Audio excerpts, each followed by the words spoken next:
Well, hello there, and welcome to The Eagle's Nest, the audio retelling of the great book by Charles Supersinski, and it's about ski jumping in the Gogebic Range and the upper Midwest, and how it became the wonderful sport of ski jumping, resulting in the building of the fantastic Copper Peak ski hill and complex that we have today. This is episode 12, by the way, and we are in the time period of 1945 to 1950. And so what's going on in the United States during that time? Well, World War II is over. Millions of people are recovering from the war and coming back from service in the military, including on the Gogebic Range. Gasoline costs about 15 cents a gallon. Eggs are 65 cents a dozen. That's the good news. The bad news is the average wage in the United States in 1945-46 was about $2,500 a year. President Franklin Roosevelt had died in 1945, and Harry Truman took over as president, and he served until 1953. But back to people trying to recover from the war. Very few clubs sponsored ski jumping competitions during the war years. The ranks of the jumpers were thinned by enlistments and those who entered the service by the draft. The two exceptions in the Midwest were the Chicago Nord Ski Club and Ishpeming. Those who competed were usually veterans home on leave or younger skiers not as yet eligible for the draft. Many from the ski jumping community found service in such units as the 10th Mountain Division, of which part of their training occurred in the mountains of Colorado. Their skiing skills made them an important component and a natural choice to serve in units like that. Still others found themselves activated to every branch of military service, and all served with distinction. Thousands of veterans were discharged from the service following VE Day in May of 45 and VJ Day in August of 1945. All were anxious to bring their lives back to some element of normalcy. Many skiers were anxious to return to their favorite sport. Still, many ski clubs did not reformulate after the war.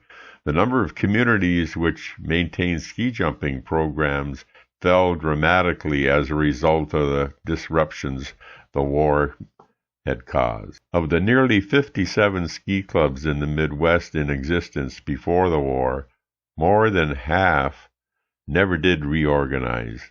Those that did, however, came back strong with a deep sense of purpose and commitment to the sport. So let's look at 1946, the first post-war meet.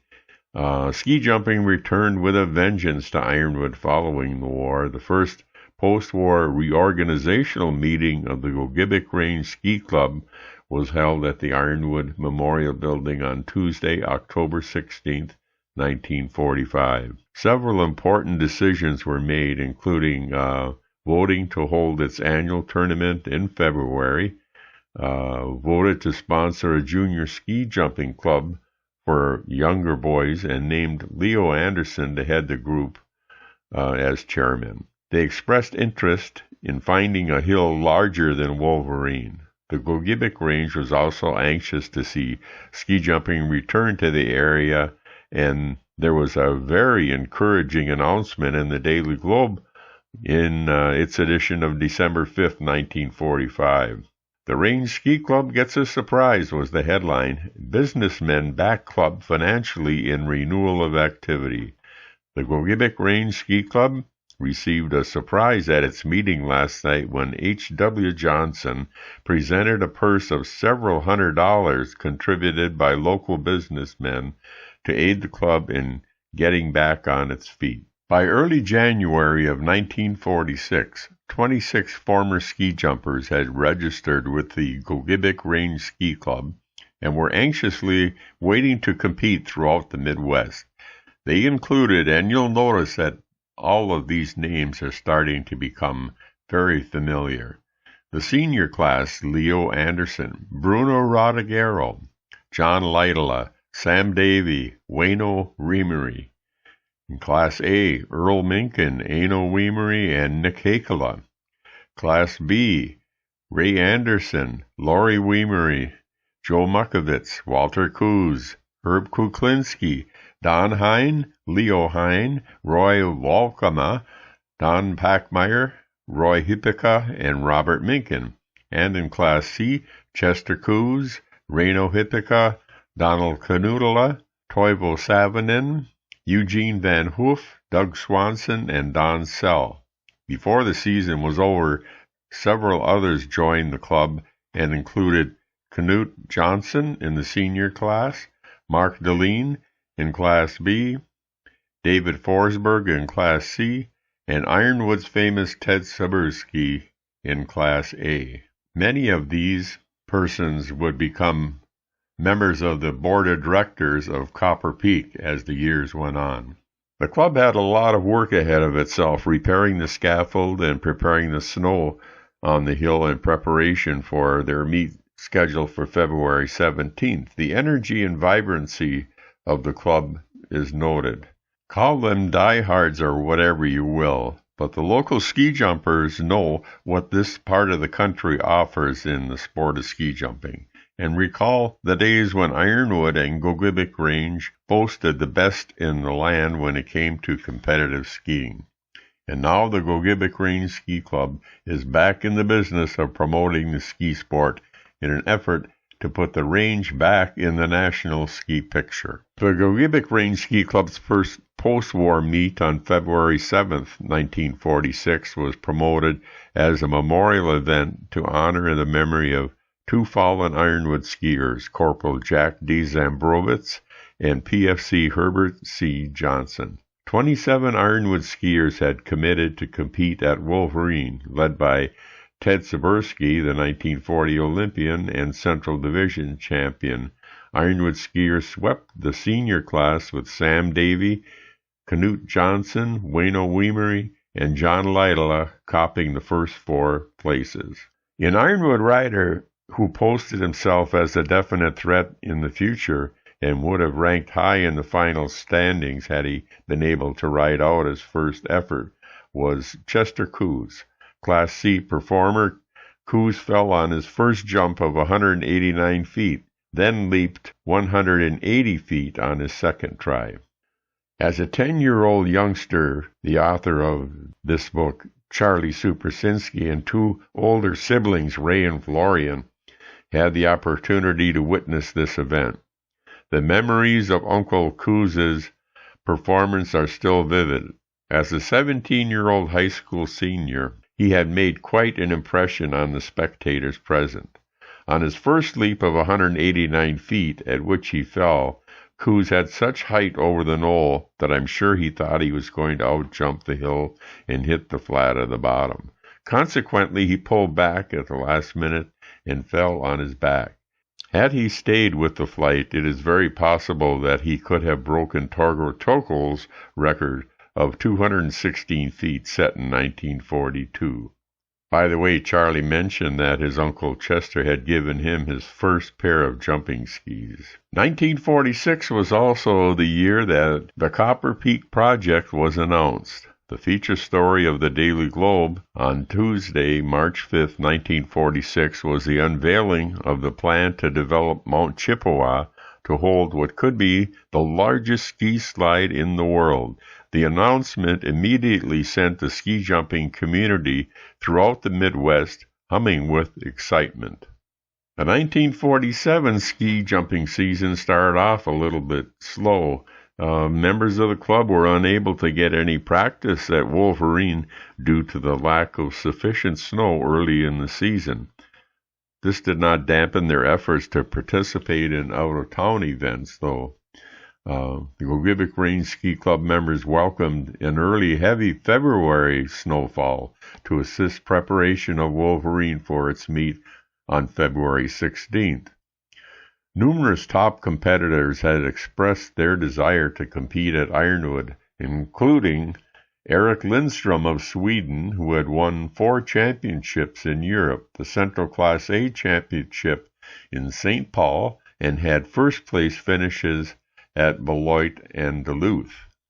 Lindstrom, king of the A-Division riders, will be up against stiff competition from two former Olympic stars and champions, and Ted Seberski, Ironwood's own entry and tough customer on his own grounds. Pressing the Ishpeming ace Wilbur Rasmussen, Central Class C champ, and having the edge of being on his own hill is Chester Coos, the powerful little range skier who has been in the top 10 of every meet.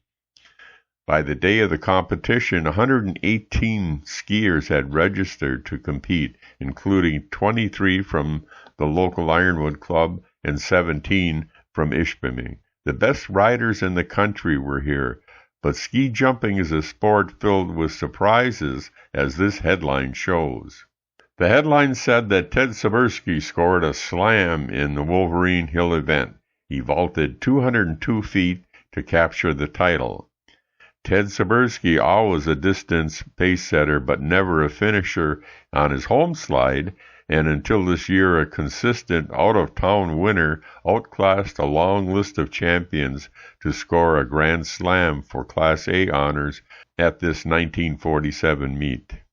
The veteran Gogebic Range Ski Club rider, a former Central Association champion, won the 9th annual Wolverine Hill Classic. Seberski left no doubt from the start he was out to best the favorite outsiders, and his form was a study in perfection. He earned the title of the most graceful rider in the division. Runner-up in Class B was Don Packmeyer of the Gogebic Range Ski Club. Rodney Johnson of Ely, Minnesota, former Ironwood resident, took the Class C title. Earl Minkin, Sam Davey, and Wayne O'Weemery placed second, third, and fourth in the senior class. Skiing conditions were near perfect. Some 3,000 fans attended the competition. 7 Gogebic Range Ski Club skiers were sent to the national tournament at Suicide Hill in Ishpeming the weekend of February 22nd and 23rd. The event was postponed for several days because of high winds, but did produce a national champion in the senior class in Earl Minkin, aged 33 at the time. The younger skiers were busy too. Over 60 junior ski jumpers were registered to compete at Quarry Hill in the Aurora location in Ironwood on Sunday, March 9, 1947. Leaps up to 90 feet were possible at that hill. The Gogebic Range Ski Club announced its intention to strengthen the junior jumping program and asked for help from the Ironwood City Commission. A representative of the Gogebic Range Ski Club spoke to the commission members on the need to build a permanent, smaller ski jump for junior jumpers on the east side of Burma Road in the Norrie Cave. He stated that the club would like to have some financial aid for this project, estimated at about $800 from the Ironwood City Commission. The City Commission voted to support the project and the Burma Road slide, and it was completed for the 1948 season. A small scaffold was constructed, and the hill would allow jumps up to 70 feet. So time went on to 1948, the first meet on the Burma Hill slide. The Gogebic Range Ski Club sponsored their first junior meet on the newly constructed Burma Road slide. Class A honors went to Jim Soika, Class B to Bill Remuda, and Class C was won by Walter Moisio. The club also added lights for night skiing and planned a second competition for Wednesday, February 4th, 1948, under the lights. And I'll tell you this was a big deal to have ski jumping under the lights. And just as a point of reference, where's Burma Road? That would be a continuation of Suffolk Street. And you take Burma Road to get to Hiawatha, the big Indian in Ironwood now, and it's up near the Norrie Club. Randa Field is on your left, and that ski scaffold was basically in the caves portion just before you get to Hiawatha. Arrangements were made to send 10 Gogebic Range Ski Club skiers to the tournament sponsored by the Norge Club in Fox River Grove, Illinois, in January of 1948. Included in the group was a newcomer to the club, Henry Hansen, a Class A skier originally from Minneapolis. That Burma Road slide got some use, too, from 1948 to 1954, where they had an invitational intercollegiate meet, a three-way competition involving Gogebic Junior College, Michigan Tech, and Northern Michigan College was held on Saturday, January 31st, 1948. Here's what the Daily Globe on Monday, February 2nd had to say about the event. Capturing all but two places in the jumping, slalom, downhill, and cross-country event, the Michigan Tech ski team outscored Ironwood Junior College 36-22 in a dual four-way ski meet here on Saturday. The four-way was jumping, slalom, downhill, and cross-country. Gogebic gained most of its points in slamming the jumping tournament at Wakefield, gaining all 5 places. In winning order were Bob Carley, Wilbur Salmi, Walter Coos, Jack Jacobs, and Arnold Hendrickson. It was the first intercollegiate meet held on the range and was to have been a triangular affair, but Northern Michigan did not send a team. A similar event was scheduled the previous year, but it was canceled because of snowstorms. The day-long meet with the jumpers competing at Wakefield and the slalom, downhill, and cross-country contenders competing at Mount Zion and Ironwood was a feature of the Gogebic Junior College Snow Week. Nearly 70 junior jumpers were registered to compete under the lights at the Burma Road slide Wednesday evening, February 4th, including 15-year-old Nancy Miranda. Winners were Dave Mukovitz in the senior class, James Soika in Class A, James Hine in Class B, and Walter Moisio in Class C. 1949 saw the emergence of a local somersault artist, and that was Henry Hansen, who originally was from Minneapolis but moved to Ironwood for the skiing, I think, and became a fan favorite. And he even did it down in Beloit at that hill.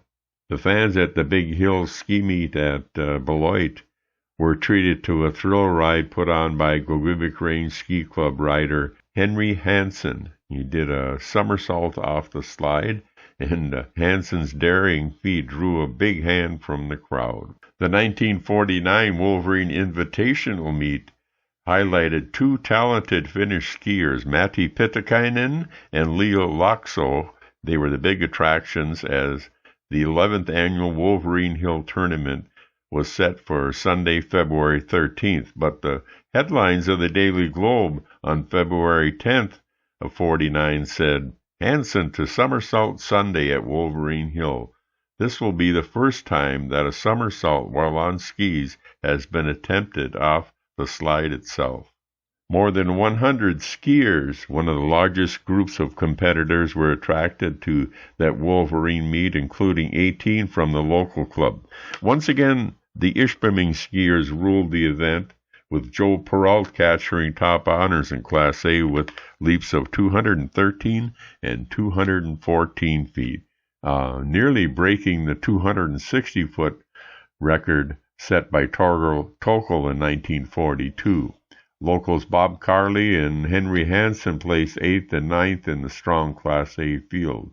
In Class B, Don Packmeyer placed 2nd with Rodney Johnson and Wilbert Salmi, respectively 6th and 7th. In Class C, Ron Harvat was 9th and James Soika 10th. Adolf Eriksson placed 3rd in the senior class. Notably absent from the competition was Ironwood's enduring Ted Sebersky. Earl Minkin, Ironwood, was elected vice president of the Central United States Ski Association at the annual spring meeting held in Burlington, Wisconsin. Minkin at one time was president of the Central USA Association, but resigned during the last war when he entered the Canadian Air Force. He is serving as recording secretary of the Gogebic Range Ski Club, and that was in 1949. Time marches on, and in 1950, 30 young skiers participated in a junior meet on the Burma Road slide on the weekend of February 2nd.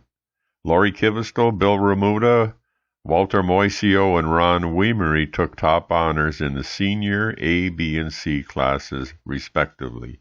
The event was also a fundraiser for a disease which threatened every family for which a preventive vaccine had not, as of that time frame, been found. You might note that polio at that time scared the heck out of every kid. You always had the worry that you were going to wake up with polio and wind up in an iron lung. Half of the proceeds will go to the 1950 March of Dimes Fund campaign. Highlight of the meet was a somersault by Henry Hansen. The present Burma slide, 38 feet high, was built with city financial help after an October 10th windstorm blew down the old slide. 1950 was also the year that legendary Walter Brotland ended his long and successful career. He did that at the 1950 Iron Mountain meet when he captured the senior class competition. He was nearly 50 years old at the time, and he was the most qualified candidate from Ironwood for a position on the 1924 Olympic team. That year we also had the Joel Marine Memorial Tourney. The 12th annual Wolverine meet was scheduled for Sunday, March 5th, 1950, and it paid honor to one of the pioneers of the ski jumping sport. Most of the veteran riders in the game knew Joe Marine. His was an untimely death. He was only 40. The injuries which caused his death resulted from a fall while being engaged in ski work in Peoria, Illinois. Marine was scheduled to appear in an indoor sports show at the Armory there.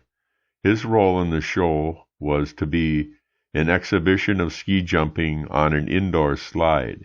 He was erecting this slide when a cable used to suspend the in-run broke and threw him to the concrete floor 35 feet below. First president of the Gogebic Range Ski Club when it first organized in 1935, the Ironwood native was a first-rate Class A ski jumper, and he had been a skier for about 30 years and won many championships. The 1950 season ended with meets at Houghton and Eau Claire on March 12, 1950. In one of a few jumping events held at Mount Ripley in Houghton, Ironwood skiers did quite well. Bob Carley copped top honors in Class A. Don Packmeyer was the winner in Class B, followed by Clem Packmeyer, while Mike Andraschi placed fifth. Class C winner was Laurie Kivisto. Ron Harvat was fourth, Bill Remuda fifth, followed by James Soika seventh. Ken Anderson placed first in the senior class. 75 skiers participated at Ripley. Adolf Erickson placed second in the senior class in Eau Claire. The Gogebic Range Ski Club planned a local competition at Wolverine Hill on Sunday, March 26, 1950, to wrap up the ski season, and 20 skiers were scheduled to compete in that fun event, and there are no results available, but I'll bet you that they did have a lot of fun at that event. Well, that about does it for this episode 12 of The Eagle's Nest, and won't you join us again for episode 13 or some of the older episodes if you're binge listening, I guess you'd say. Just remember that we're on YouTube. Just look for YouTube, The Eagle's Nest, and you'll find our YouTube channel. We're also on Twitch and our streaming site. We're also on Copper Peak Radio, which is on FM 102.1 at 6:08 a.m. and p.m. and 11:08 a.m. and p.m. Charlie's book, Soaring with the Eagles, The Copper Peak Story, is available at the Depot in Ironwood and also at the Downtown Art Place in Ironwood. And until next time, take it easy and keep thinking of Copper Peak. We appreciate it.